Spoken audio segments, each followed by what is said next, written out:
আল্লাহ আকবার। এই যে শোনেন, ভালো করে শোনেন, এই ওয়াজ কিন্তু সবাই দিবে না, সবাই কিন্তু এই ওয়াজ বলবে না। এবার আপনারা বলেন, মা বাবার খেদমতের দরকার আছে না নাই? যত ওয়াজ করান, যত ওয়াজ করেন, যত মসজিদ মাদ্রাসা দান করে একেবারে কত চারতলা বানান, মক্কা মদিনার ইমামের সাথে বন্ধুত্ব লাগাইয়া আপনার মরার পরে জানাজা করান, কোনো কাম হবে না যদি বাপ মায়ের মনে কষ্ট দিয়ে থাকে। ফতুয়া আমি দিয়ে গেলাম, কথা কন ঠিক কিনা? আর অনেকে ফতুয়া দেয় সুমা দেওয়া যাবে না, মুসাফা করা যাবে না, মায়ের কদমে আছে না নাই? কথা কন না গিয়া। আর আমি ফতুয়া দিচ্ছি, আরে কিসের সালাম, কিসের কদম বসি?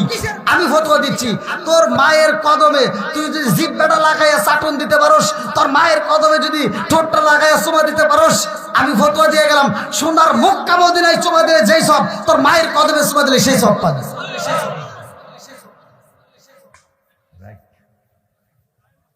আর সমাজের ভিতর কিছু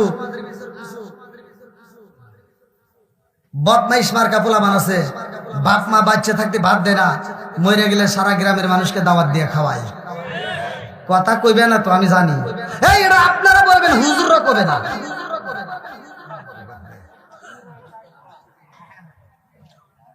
আছে না নাই? এইবার বাপ মা মরে গেছে, সারা জীবন বাপ মারে ভাত দেনে কষ্ট দিছে, আর বাপ মা মরে গেছে ও ঢাকা থেকে বাড়িতে আইসা বড় বড় গরু কিনা সবাই কিনা সারা গ্রামের মানুষকে দাওয়াত দিয়ে খাওয়ায়, আর হুজুর যায় ডুব করে করে খায়। হুজুরের মুখে একটা কথা নেই, ও ফতুয়া দিতে পারে না, ও আর কেউ কথা ছিল না, ওই অনুষ্ঠানের ভিতর দাঁড় করাতে হবে। হে আব্দুর রহিম ভাই দাঁড়াও, এত সুন্দর একটা আয়োজন করতেছো, খুব ভালো লাগতেছে, তবে আমি জানতে চাই তোমার বাপ মা বাইসে থাকতে ভাত দিছাও না কি কম? কথা কয় না, একজনকে ধরো বাকি সব ভালো হয়ে যাইব, এটা তো কেউ বলে না। কথা কন ঠিক কিনা? আমার কথা হলো, যেই সন্তান বাপ মারে বাচ্চা থাকতে ভাত দিবে না, ওর দাওয়াতের দরকার নাই, আর গরু সবাই আমরা খাবো না। কথা কন ঠিক কিনা? যেই সন্তান বাপ মারে ভাত দিবে, ওই সন্তান গরু জবাই করা লাগবে না, ও যদি ব্রয়লার মুরগি জবাই করে খাওয়ায় তাও খায়, আত্মা ভরে দোয়া করবে।